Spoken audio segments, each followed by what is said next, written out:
get started. Whenever born, you dudes in the latest news. Complex and interesting, take the time out to invest in straight talk wrestling. Get the facts, get the tables. Hey guys, what's going on? It's your host, your boy George McKay, back here live behind the scenes CWF Resolution, and I am sitting down with the one and only Tessa Blanchard. Thank you for having me. I'm excited to be here. It's been about 4 or 5 years since I've been at CWF. So, and pardon, I'm losing my voice a little bit. So, it's okay. But I'm excited to be here. Thank you. Thank you for giving me the time. It's a huge honor to sit down and speak with you because your career has had so many peaks, so many valleys, so many interesting trajectories. And I believe that right now, correct me if I'm wrong, we're seeing the best version of Tessa Blanchard I think we've ever seen. You know, I think it's safe to say that because right now I feel like I'm living some of my happiest moments, some of my most fun matches. I'm primarily in Mexico with Consejo Mundial de Lucha Libre, and I'm just loving life. Like, I feel like my mindset's a lot different now. I feel like I don't really care about, you know, everyone needs to believe that I'm the best and Tessa Blanchard's the best. Like, I'm confident in what I can do in the ring, and if that's a perception, that's great. And when you are talking about who is the best women's wrestler, who's the best wrestlers in the world, I'm confident that I should be in that conversation. But right now, I'm just more focused on enjoying and being happy. I love that. Mental health is such a big factor in anyone's life, but especially in the life, I would say, of a pro wrestler, just because of the grind, sometimes the distance, sometimes the isolation, the loneliness. There is a lot of these factors that kind of compound. So a strong mental health as well as a strong, body, which compared to me, you got health through the wazoo. I, on the other hand, I enjoy my foods. I do enjoy. Plus, I enjoyed too a lot more lately. Yeah, well, but see, the thing is, I married like a beautiful Italian woman who's well above my weight class. Oh. I should have never married her. I don't know what she saw, maybe she did, and she loves me to this day. I don't know why. 22 years together, but she cooks amazingly. Oh. And so yeah, I'll come over for dinner. Thank you guys. Done. 100%. It's on camera, guys. So speaking of which, I want to talk about that because Mexico has some amazing cuisine, some of the best. And now you've been residing there for the last, few years. Talk to me about Mexico. Talk to me about what is your go-to. And don't be cliche. Don't tell me the tacos at the end. Tell me something that a lot of people don't know about. Okay, well, so I've only been living there I lived in Tijuana for 3 or 4 years. Then I moved back to the States. I've been living in Mexico City for about a month now. Before I was just traveling back and forth. I was living out of a hotel for 2 or 3 weeks at a time. And my favorite food in Mexico comes from Guadalajara, Jalisco. And it's like carne en su jugo. And it's like a soup. I guess you could say like a soup. But it's so much flavor. And you get like beef in it and bacon. Yeah. So carne en su jugo. And that's like a famous dish in Jalisco. Or tortas ahogadas. And it's like a torta, like a sandwich kind of, but it's more baguette, and it's got pork inside of it, and then it's drenched in like this salsa, and it's so good. But also, you had me at baguette. Oh, it's so where it's crispy on the outside. Yeah. Same, and the panaderias there, like the bakeries, it's fresh every day. So I will go for conchas, which is like, I don't know how to explain. It's like a pan dulce, like a sweetbread. Yeah. And there's just so many different kinds. Like everyone in Mexico now, the fans know from interviews, I love anything from the bakery. So they will all bring me like conchas or bread to the shows. So now, like after one convivencia, like after a meet and greet, I had like 27 conchas in my hotel, and I'm like, what am I gonna do with this? You freeze it and you just take it. Just with you. Delicious, so good. That's what I say. I'm like, when I started in CMLL, like I was lean, like had like a 6-pack abs in the last Grand Prix, and it's been almost a year now, and I'm like, okay, what's going on? Like I don't look bad, but like, all right, I look like I've eaten a whole bakery.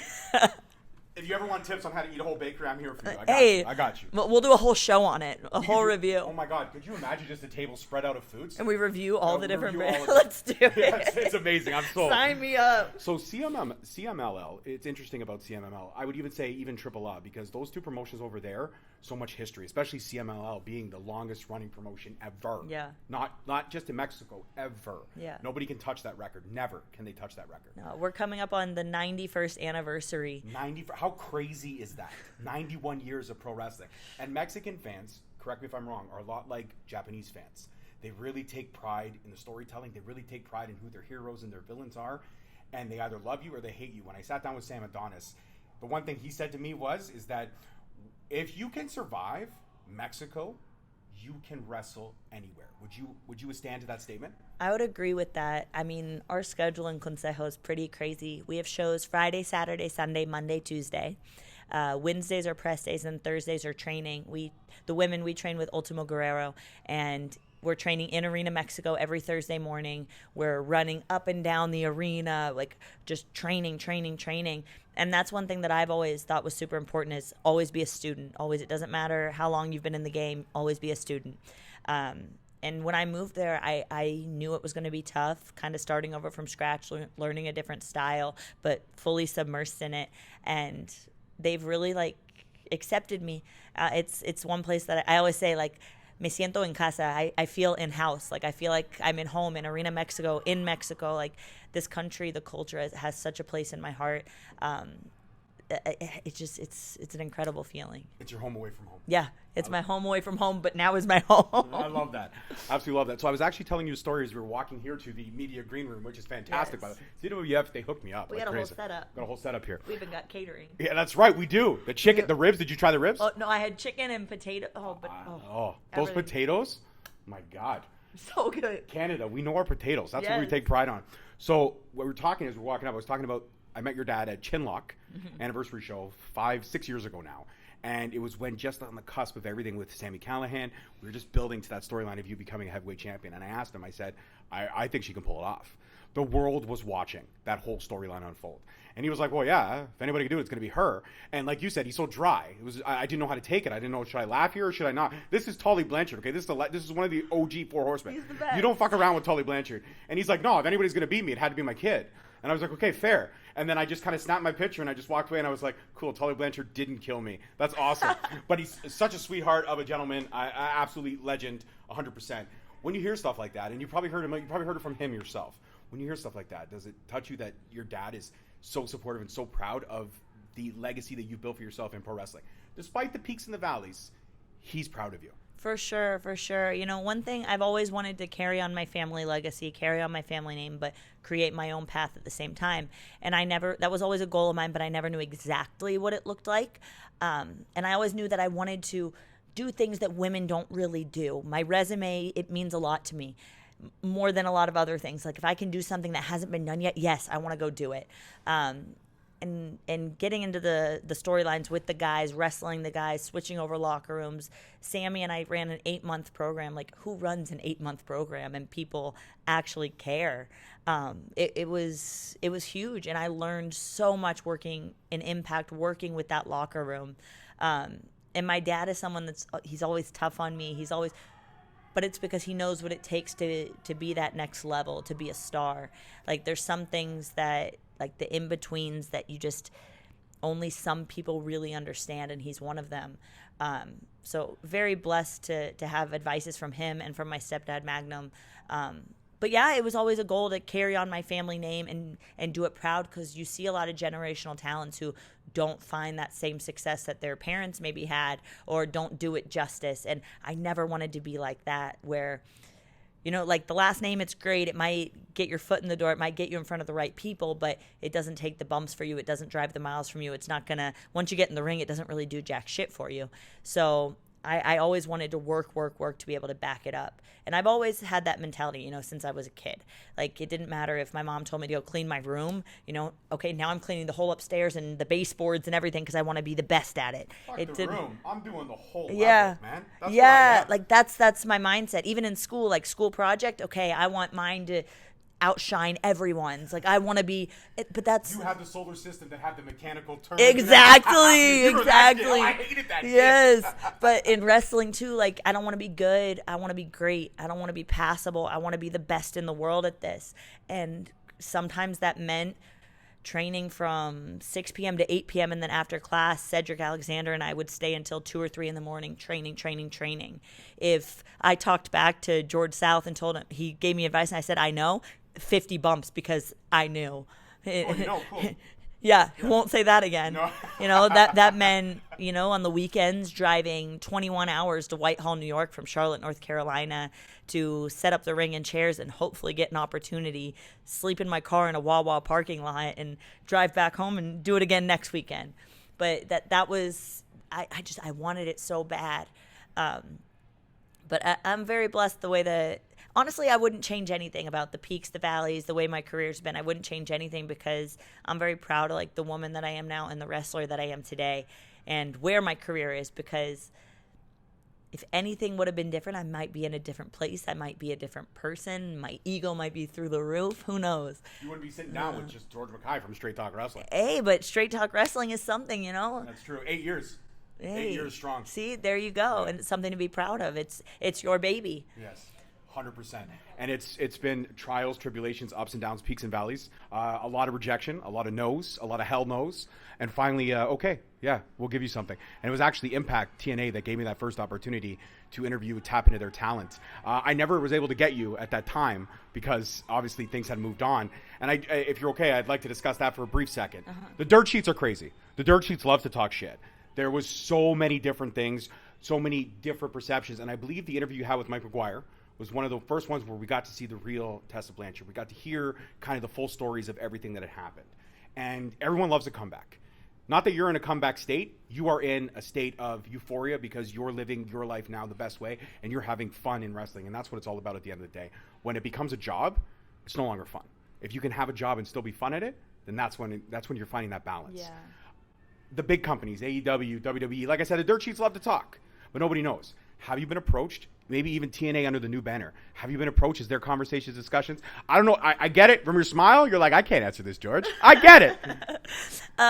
Honestly, so when everything happened to me, it was really it was even like a tough topic to even talk about. I remember I was living in Tijuana at the time, and I remember some days I would wake up. I didn't even have the strength to live that day, so I would just go back to bed, and I would be in my bed all day long. There were days where I was tired about life, just because my identity was wrestling. I didn't know who I was without it, and in a matter of less than 24 hours, it was like from here to boom, from contract offers from the biggest companies, more money than I'd ever seen in my life, to nothing, to this whole storyline we had built for 8 or 9 months, to me begging the TNA office that day, like, I don't want to win it. I don't want to do this. And after I didn't go home, I went on a 27-day media tour in Mexico, where I remember we would pull over in the Uber before every interview and I would vomit. I was just puking and puking because I didn't know, like, everything. It was whiplash. I didn't know. And I was seeing and hearing, and my family, my little brother and sister, who were 14 years old at the time, were reading all these things about me that I knew wasn't me. I knew wasn't in my heart. I wasn't this person, but it didn't matter. Perception's reality, right? The truth doesn't matter. And even the real truth isn't even out there still, and it doesn't matter. But, you know, sometimes those things happen because when your feet are pretty far off the ground, when you fall hard. And that's I didn't know my identity without wrestling. And through all of that, through those ups and downs, those really hard days that I didn't know if I was going to get through, I found out who Tessa is without wrestling. I went back to college. I joined ROTC, Army ROTC. And I found out, hey, I'm good at other things too. Like, yeah, wrestling is my dream and I love it. And this is what God's put in my life. But like without wrestling, I'm going to be okay also. Like, there is a life after this. And one day if I get hurt or one day this isn't in my life, like, I'm still going to be all right because Tessa's pretty chingon without wrestling. But I've talked to some other companies, and in the time, and pretty recently, it just hasn't felt right yet to go. And one thing that I promised myself is it doesn't matter about the money. It doesn't matter anything. If it doesn't feel right, then I'm not going to do it because my happiness right now is very important to me. And why I say that is because through all the things that I went through, I developed some anxiety. And it's hard to really, it sounds so silly, I feel like, to talk about, but unless you've actually gone through or experienced like those high levels of anxiety, it's hard to really explain. But there will be some days where I just like, I'm uncomfortable in my own skin even because it just overtakes everything. And I never had that before all my ups and downs in wrestling, more so the downs. And now it's something that I deal with like quite frequently. like even just the other day, I remember just us being in a bus of like there's a lot of people around me, and I just like I felt this like this strong anxiety, and now I'm like learning different ways to cope with it, just like breathing exercises and ways like, hey Tessa, everything's okay, like recenter, refocus, everything's all right. And I feel silly talking about it, but it's something that's really real, like that people struggle with, anxiety. Please don't, especially around me. I'll just be honest, I don't mean to interrupt, but I myself suffered anxiety my entire life. Okay. And I had the worst childhood imaginable. I had two parents who should not have been parents. Okay. But it took my wife, and it took a lot of anger. It took a lot of therapy. If you met me 6 years ago, you wouldn't know who I am. But if you look at me now, I'm a completely different person because I focused on my mental health. And above all else, my wife and my daughters, even when I gave up on myself, they never gave up on me. It's such a real thing. And like, thankfully you have people like that too. Like, I remember when I was going through some of my things, I remember one day in my dad's house, I was visiting family and I was just doing laundry. I remember I was moving the clothes from the washer to the dryer, and I just fell to the ground, like bawling my eyes out. I was like, I don't want to be here anymore. Like, I don't want to live this life. I don't want to be in wrestling. I don't want to do this anymore. And like, I was so like, I remember even just like imagining like ways to just end it all. And my ex-husband helped me a lot through some of those moments, but it took a lot of like self-counseling too, talking to other people and just trying to get comfortable and figuring out who Tessa is outside of the wrestling world, outside of the spotlight, out like when all said and done, like we came into this world alone, we're going to leave this world alone. Like, who am I? What do I like? What do I not like? Where are my boundaries? Where am I going to say no? What am I okay with? Like all these things, and figuring out how to cope with that anxiety, being comfortable in your own skin. It takes a lot of work. Yeah. Big time. Yeah. Big time. It's been a 5-year uphill battle, but the moment that I realized I needed help was when my wife sat me down. She was bawling her eyes out, and she said, I can't deal with this version of you. All the trauma that you had building up and you've never faced it, you need to talk to someone. You need to face it. And like you said, when you fall hard. And when you have the love of your life looking at your face and you've always relied on her to be your savior, and she says she can't do it anymore, that's when I looked in the mirror and I bawled my eyes. I don't give a shit. Men cry. We cry. Yeah. I bawled my eyes out and I just looked at myself in the mirror and I said, you have to save you. And I did that. And my wife and my daughters are really, I through it all, I'm a better husband. I'm a way better father than I ever could have been. And those two girls are my life and my everything. And when I look, no matter what successes or failures I've had, as long as those two see me as a superhero, that is the only thing that fucking matters. Look at us. We're getting real here, eh? Yeah. I love this, though. No, but me too. I love that. I love it. I love everything about it. But you are an inspiration more than you would know. Failure does not divide you, does not figure out who you are. Overcoming failure is easy. Overcoming yourself, that's a fucking war that you should be proud that you won. I tell you, like, it's tough, right? Like, but I've had to set these boundaries with myself too. For instance, I deleted Twitter and I haven't missed it one day. I made a pact with myself that I won't look up anything online or read too much into dirt sheets or anything, because if it's something bad about me, I don't want to believe it and feel bad about myself. If it's something really good about me, I don't want to believe that, and then my feet get too far off the ground. Like, I want to be happy without this, like social media, all that, it's necessary, right, for what we do. But I need to be happy without all that too. So setting those boundaries, not waking up and needing to check my phone or you know what I mean? Yeah. Like setting those boundaries. And I think like with those in place, being confident in who I am and overcoming that, it's a daily process, right? It's not just something you overcome. It's something you got to actively work at. But I'm happy where I am right now. You look happy. You look phenomenal. You look in the best version of yourself. Thank you. And so let's flip to a happier note, because I've always had these interesting questions that I've always told myself if I was ever going to get a chance to sit down with you, I want to ask you. Okay. Tessa Blanchard, growing up as a Blanchard, your dad on the road, what is one goofy, hysterical thing that your dad would do only with you, only with Tessa? Kill me. But this is what it's about. This is the moment, because I asked him that same day and he didn't tell me. He just said, okay, thanks a lot, kid. And he signed it and passed it on. I remember my dad, whenever he would have us for the summers, he would go to North Carolina, pick us up, and drive us back to Texas. It was like a 22-hour drive from Charlotte, North Carolina to San Antonio or Dallas, Texas, depending if we were visiting grandparents or my dad's house. But we'd be with him the whole summer, and we would do the drive because there's 4 of us between my mom and my dad, so it was a lot cheaper than airplane flights to travel by car. And he would always listen to love songs by Delilah. Do you know? Yes. Do you know Yes. Delilah? Yes. So at nighttime, those car rides, we get real used to like the oldies love songs, love songs by Delilah. He's so stern, but he's got a romantic side. Yeah, I could see that. I could see that. Early days, and I got a fast car. Yeah, Tracy Chapman. Oh yeah. Yes. Tully. Yes. We found out the secret. Yes. Amazing. And my final question: ups and downs, peaks and valleys, the whole 9 yards. When you look back at your career as a whole, and you still have so much more miles to travel. When you look back at your career and what you've overcome, what you've achieved, and what you're going to achieve, like I look at. There's 2 women in wrestling that'll be cemented in history. You and China, because you both held men's titles. And that's a small bracket to be involved in. When you hear something like that, especially something like that, the fact that you 2 are the only 2 women that I know of on a national stage held heavyweight championships, intercontinental championships. What do you say when you hear something like that? Honestly, like I hear that and it's so incredible and it sounds so amazing, but it sounds like you're telling me a story about someone else. Like it doesn't feel like me. And, when I left wrestling for a few years, I went back to college. I joined ROTC.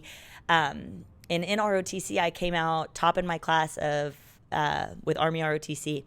And they had my contract ready at the end of my first year, so going into my second year of training. And I kept pushing it off, and I kept pushing it off. I pushed it off. So there's 4 years of ROTC to become a military officer.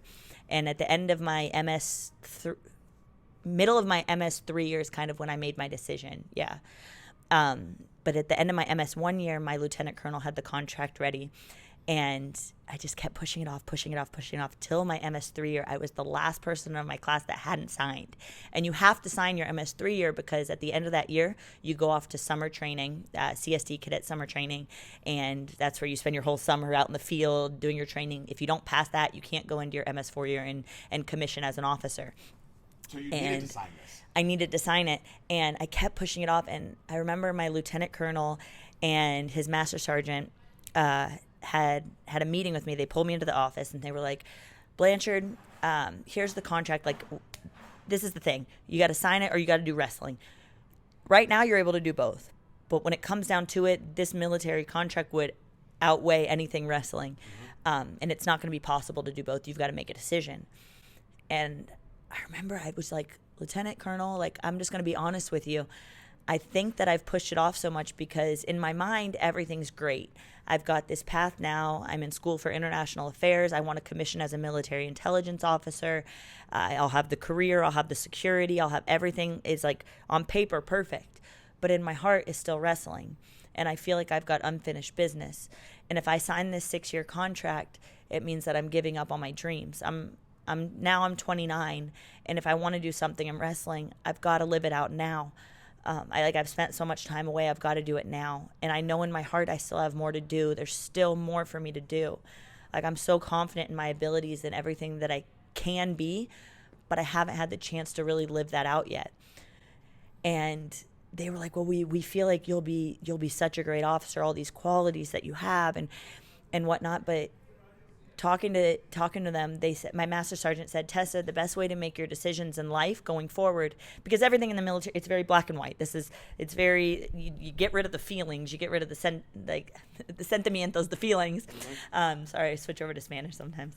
But I was like, okay, take all the feelings out of it, because I can be a very emotional person, but take all that out of it. The best way to make decisions, he said, is to mitigate regret.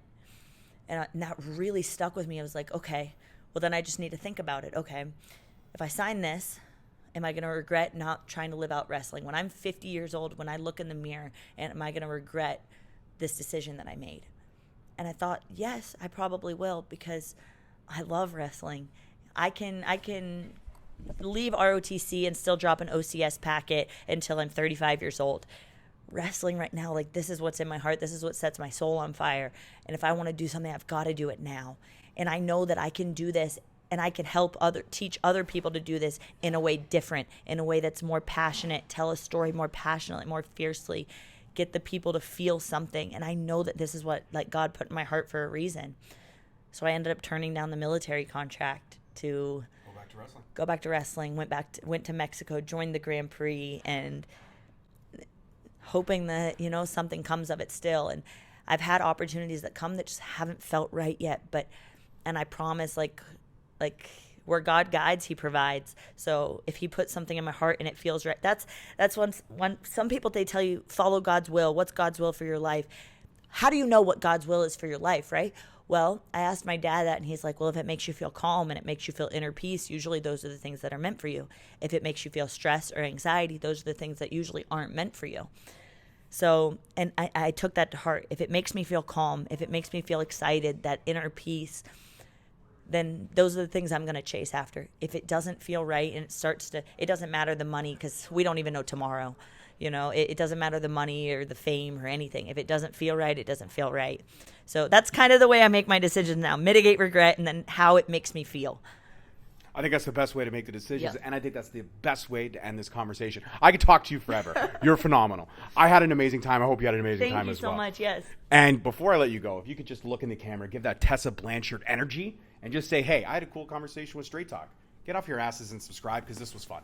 Hey guys, I had a great conversation with Straight Talk. Get off your asses and subscribe. She actually said it exactly the way I said it.